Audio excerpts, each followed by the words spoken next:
दोस्तों, आज की कहानी है रामनगर स्टेशन की, जहां सुनसान माहौल और अंधेरे की चादर लिपट जाती है, जहां इंसान तो क्या कोई जानवर तक भटकने की हिमाकत नहीं करता। लेकिन राज और दिव्या दोनों नव विवाहित जोड़े इस स्टेशन पर उतरते हैं, और न केवल सिर्फ उतरते हैं बल्कि देर रात इस स्टेशन पर रुकने की खौफनाक गलती को भी अंजाम दे देते हैं। तो आइए जानते हैं कि क्या थी वो असल खौफनाक कहानी राज और दिव्या की, जिसे वो आज तक भूल नहीं पाए। 26 दिसंबर की कड़कड़ाती ठंड की रात, पता नहीं उस रात को क्या मंजूर था। आसमान में तेज बादल गरज रहे थे, हवाएं जोरों पर थी। ऐसा लग रहा था जैसे बारिश और भारी तूफान आने वाला हो। राज और दिव्या दोनों ही एक लंबी सफर के बाद अगले आधे घंटे के अंतराल में अपने पुश्तैनी गांव रामनगर पहुंचने वाले थे। यह एक नव विवाहित जोड़ा था और इनके गांव के नियम अनुसार नव विवाहित जोड़े को वैकुंठ मंदिर के दर्शन करने होते हैं, और मंदिर के अंदर मौजूद एक विशाल पीपल के पेड़ पर धागा बांधना पड़ता है। इसी विधि को पूरा करने दोनों ही अपने पुश्तैनी गांव जा रहे थे। वैसे तो वो लोग अकेले ही थे, क्योंकि उनका परिवार शहर में ही था, पर उसके कुछ रिश्तेदार गांव में उनके स्वागत की तैयारी कर रहे थे। रेल की भी क्या मजबूरी थी कि रात के करीबन 10 बजे के आसपास दोनों ही रामनगर स्टेशन पहुंचे। वैसे भी राज दिव्या को पहले से ही बहुत सारी बातें बता चुका था इस स्टेशन के बारे में, जैसे कि इस स्टेशन पर कभी किसी की आवाज का जवाब नहीं देते हैं, और ना ही यहाँ भगवान का नाम लेते हैं, और भूलकर भी यहाँ पर रखी किसी चीज के साथ भी छेड़छाड़ करते हैं। कहते हैं कि इस स्टेशन पर बुरे साए का राज है। राज दिव्या को लगभग सब कुछ बता ही चुका था जो उसके घर वालों ने बताया था।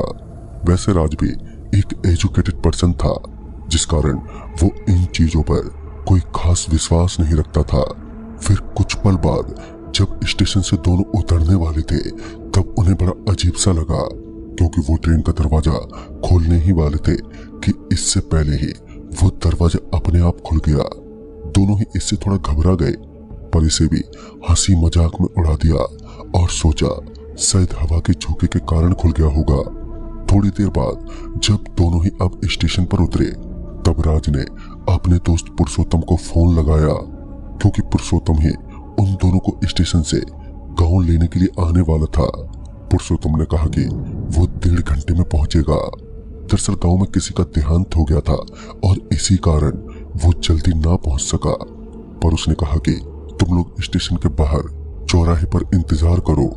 राज ने सोचा भला आधी रात के वक्त हम चौराहे के पास जाकर क्या करेंगे, क्योंकि यहाँ तो कम से कम बैठने और घूमने की तो जगह है, वहां तो शायद वो भी ना मिले। राज ने ये बात पुरुषोत्तम को नहीं बोली और दिव्या के साथ वहीं पर उसका इंतजार करने की सोची। रात काफी गहरी थी और आज आसमान से चांद भी गायब था। स्टेशन बिल्कुल वीरान हो गया था।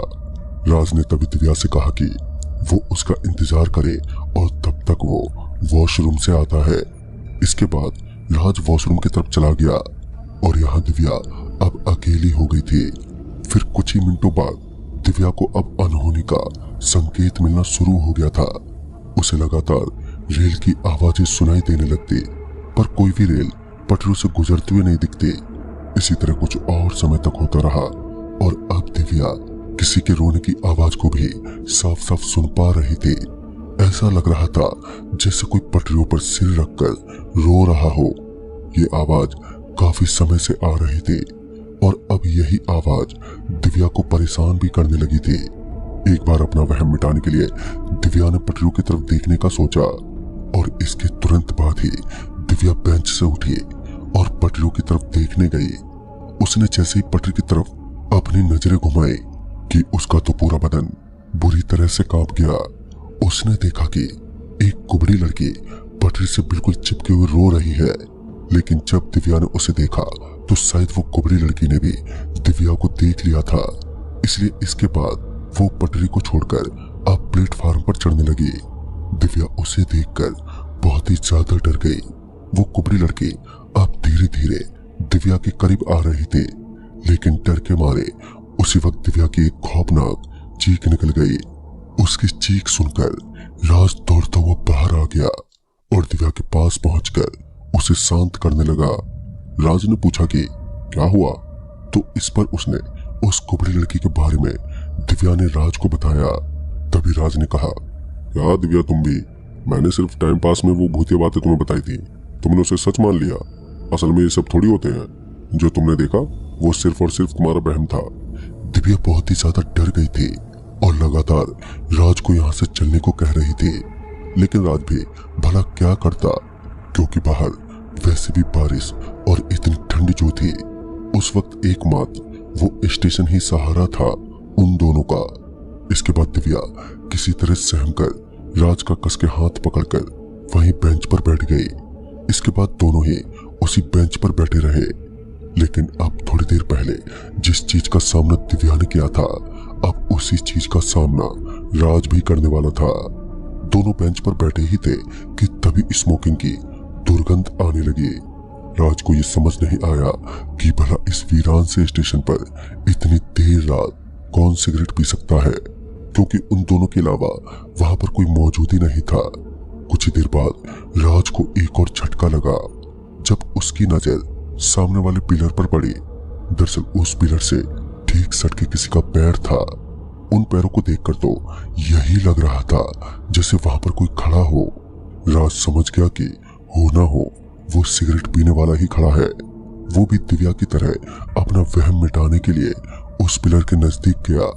जब राज उसके नजदीक गया तो उसकी भी रूह कांप गई, यह देखकर कि वहां कोई शख्स तो मौजूद ही नहीं है, पर हाँ वो पांव मौजूद था। लेकिन ये कैसे हो सकता था? उसने ठीक से देखा तो पता चला कि वो किसी का कटा हुआ पांव था। उसने ये बात दिव्या को बताना ठीक नहीं समझा, वरना वो और भी डर जाती। वो भी चुपचाप बेंच पर आकर बैठ गया और पुरुषोत्तम का इंतजार करने लगा। फिर कुछ देर बाद दोनों को किसी के चलने की आवाजें सुनाई पड़ी। जब राज उठकर खड़ा हुआ और थोड़ा आगे आकर देखा तो पाया कि पुरुषोत्तम आ चुका है। वो सामने की तरफ खड़ा था और इसके बाद राज दौड़ता हुआ पुरुषोत्तम के पास गया और उससे गले लग गया। आखिर इतने सालों बाद जो वो दोनों मिले थे, पर पुरुषोत्तम चुपचाप खड़ा ही रहा। ना तो उसने राज से मिलने की खुशी व्यक्त की और ना ही कुछ और। वो बस एक टक से खड़ा हुआ था। इसके बाद राज ने उसे फौरन सामान लेकर आने को कहा और इसके बाद राज और दिव्या दोनों ही स्टेशन से बाहर निकलने लगे। अभी राज और दिव्या स्टेशन से बाहर निकलकर आ ही थे कि उन्होंने देखा कि सामने पुरुषोत्तम गाड़ी में बैठा उनका इंतजार कर रहा है। इसके बाद दोनों को ही झटका लगा। दोनों ये सोचने लगे कि इतने सामान को लेकर वो भी इतनी जल्दी वो कैसे गाड़ी में आ गया, और अगर आया तो उन्हें क्यों नहीं आता दिखा। ये वाकई में बेहद अजीब था। लेकिन इसके बाद दोनों ही गाड़ी में बैठ गए। पुरुषोत्तम ने ड्राइविंग शुरू की। फिर राज ने पुरुषोत्तम से ढेर सारी बातें भी की। राज ने पुरुषोत्तम को बोला, अच्छा और बता, अब गांव का माहौल कैसा है? क्या गांव में आज भी भूत प्रेत के किस्से सुनने को मिलते हैं? और ये बोलकर राज जोर जोर से हंसने लगा, पर पुरुषोत्तम की तरफ से कोई जवाब नहीं आया। राज ने और भी कई सारी चीजें पूछी, पर पुरुषोत्तम तो जैसे बात करने के मूड में ही नहीं था। बस एक ही रफ्तार में गाड़ी चलाई जा रहा था। फिर आगे पलंग घाट से पुरुषोत्तम ने सीधे गाड़ी टर्न ली और गाड़ी को एक सुनसान रास्ते पर ले जाने लगा। इस पर राज ने उससे पूछा, अरे पुरुषोत्तम, ये तुम किस रास्ते से निकल रहे हो? कोई शॉर्टकट है क्या? फिर पुरुषोत्तम ने मुंडी हिलाते हुए हाँ में जवाब दिया और इसके थोड़ी ही देर बाद गाड़ी सीधे खंडर के पास आकर रुकी। पुरुषोत्तम ने गाड़ी से उतरने का इशारा किया। राज ने घबराते हुए पूछा, गाड़ी में कोई खराबी आ गई है क्या? तो पुरुषोत्तम ने कहा, आप लोग वहां इंतजार करिए, मैं थोड़ी देर में आता हूँ। इतना कहकर पुरुषोत्तम वहां से निकलता हुआ चला गया। अब राज और दिव्या दोनों ही परेशान हो गए थे, क्योंकि दोनों अब एक ऐसी जगह इस अंधेरी रात में आ चुके थे जिनका उन्हें कोई अंदाजा भी नहीं था और ना ही उन्हें वो रास्ता मालूम था। इसके बाद दोनों ही चौराहे के पास बैठकर पुरुषोत्तम की राह देखने लगे। फिर कुछ देर बाद राज ने सोचा कि पुरुषोत्तम को फोन किया जाए। वो उस चौराहे से थोड़ा दूर गया और फिर उसने पुरुषोत्तम को फोन किया। पुरुषोत्तम ने फोन उठाया, तब राज उस पर भड़कते बोला, क्या हुआ यार, तुम अब तक पहुंचे क्यों नहीं? तो उसने कहा, क्या मजाक है ये, मैं तो यहाँ कब से तुम दोनों को ढूंढ रहा हूँ, पर मुझे तो कोई दिखाई नहीं दे रहा है। राज ने कहा, मतलब कि तुम स्टेशन के पास हो? तो उसने कहा, हाँ वही तो रुकने को कहा था मैंने तुम्हें, जब तक मैं ना आ जाऊं। राज का तो दिमाग अब एकदम से सुन्न पड़ गया था और उसने कहा, ये भला कैसे हो सकता है, अभी तुम ही तो हमें यहाँ तक लाए थे और अब कह रहे हो कि तुम स्टेशन के पास हो। तो उसने इस बात को एकदम से नकार दिया और बोला, अरे मैंने कहा तो था कि 1.5 घंटे में पहुंचूंगा। उसकी ये बात सुनकर अब मेरे होश उड़ गए। मैंने उसे अब तक अपने साथ घटा सब कुछ बताया और इस पर उसका जवाब सुनकर भी मैं दंग रह गया। उसने बताया, दरअसल स्टेशन पर भटकते साव में से किसी ने उसका रूप लेकर राज को भटकाते हुए यहाँ पर ले आया और यहाँ पर वो दोनों को तबाह करके रख सकता है। पुरुषोत्तम ने राज को साफ साफ और सख्त हिदायत दी कि वो तुरंत ही दिव्या को लेकर वहां से निकल जाए और वो भी पहुंचता है। इसके बाद राज ने फोन रखा। राज अब पीछे पलटा तो उसने देखा दिव्या तो यहाँ से गायब है। वो दिव्या को लगातार आवाज लगाने लगा, पर दिव्या उसे कहीं ना मिली। वो ढूंढता हुआ वहीं एक खंडर के एक सुरंग पर जा पहुंचा जहां से किसी की चिल्लाहट सुनाई दे रही थी।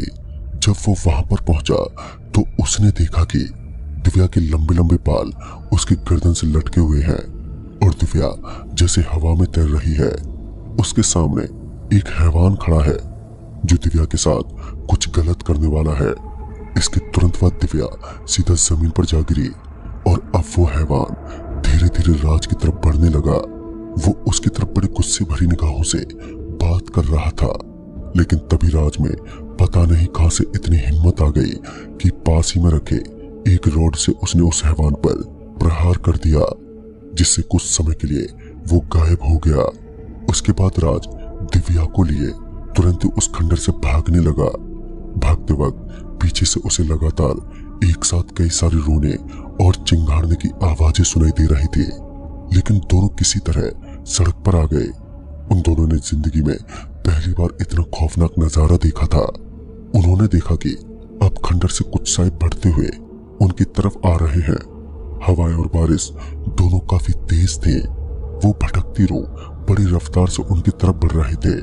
तभी पीछे से हॉर्न की आवाज सुनाई पड़ी तो उन्होंने देखा पुरुषोत्तम गाड़ी लिए आया और उसके बाद दोनों तुरंत ही गाड़ी में बैठ गए। पुरुषोत्तम ने गाड़ी को पूरे रफ्तार में भगाया। वो साया और प्रेत काफी दूर दूर तक उनका पीछा करते रहे। अगर गलती से भी गाड़ी खराब हो जाती तो वो तीनों आज मौत के किनारे हो जाते, लेकिन किस्मत की मेहरबानी के कारण सब बाल बाल बच गए। उसके बाद वो लोग अपने गांव पहुंचे और फिर सबने किसी तरह उन दोनों को संभाला। उनका शुद्धिकरण भी हुआ और ये घटना वाकई उनके लिए बेहद खौफनाक थी। दरअसल उस स्टेशन की सच्चाई यही है कि वहां आत्माओं का बसेरा है जो अकेले आए गए यात्री को वहां से भटकाकर किसी गुप्त स्थान पर ले आती है और वहीं वो शख्स हमेशा हमेशा के लिए भटकता रह जाता है। आज भी जब वो दोनों रामनगर का नाम सुनते हैं तो खौफ के मारे बुरी तरह कांपने लग जाते हैं, क्योंकि हर बार किस्मत इतनी मेहरबान नहीं होती। तो दोस्तों, इस कहानी में बस इतना ही। तब तक के लिए बाय एंड टेक केयर।